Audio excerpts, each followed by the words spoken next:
আপনারা যারা হালিম খেতে পছন্দ করেন কিন্তু মনে মনে খোঁজেন চাঁদপুরের মধ্যে কোথায় সুস্বাদু হালিম পাওয়া যাবে, আজকের ভিডিওটা শুধুমাত্র তাদের জন্য।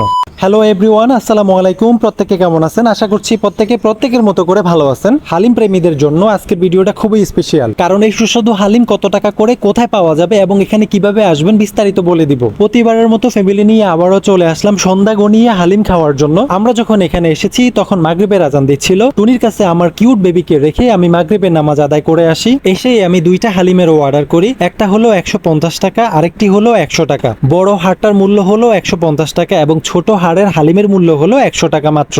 গরুর বড় হাড় ও ছোট হাড় এবং হাড়বিহীন 30 টাকা থেকে 150 টাকা পর্যন্ত হালিম পাওয়া যায় এখানে। আর এখানের হালিম দিয়ে নান রুটি অথবা তুন্দুর রুটি খেতে ইয়াম্মি টেস্ট। তাই আমরা প্রতিবারের মতো তুন্দুর রুটি দিয়ে হালিম খাওয়ার জন্য পাশের একটা দোকানে তুন্দুর রুটির অর্ডার করে দিই। হালিম নিয়ে আমরা সেই দোকানের একটা কর্নারে বসে পড়লাম খাওয়ার জন্য। অন্যান্য সময়ের তুলনায় আজকের হালিম একটু বেশি ইয়াম্মি ছিল। হালিম খেতে খেতে আপনাদেরকে এখানে আসা লোকেশন বলে দিচ্ছি। চাঁদপুর অথবা হাজীগঞ্জ থেকে আপনারা সরাসরি মহামায়া বাজার চলে আসবেন। মহামায়া বাজার এসে মসজিদের দক্ষিণ পাশে এই বিখ্যাত শাহী হালিম আপনারা পেয়ে যাবেন। হালিমের ভিডিওটি আজকের মতো এই পর্যন্ত। সবাই ভালো থাকবেন, সুস্থ থাকবেন। ভিডিওটি ভালো লাগলে লাইক, কমেন্ট এবং শেয়ার করতে কিন্তু ভুলবেন না। পরবর্তী ভিডিও দেখার আমন্ত্রণ জানিয়ে বিদায় নিচ্ছি। আল্লাহ হাফেজ।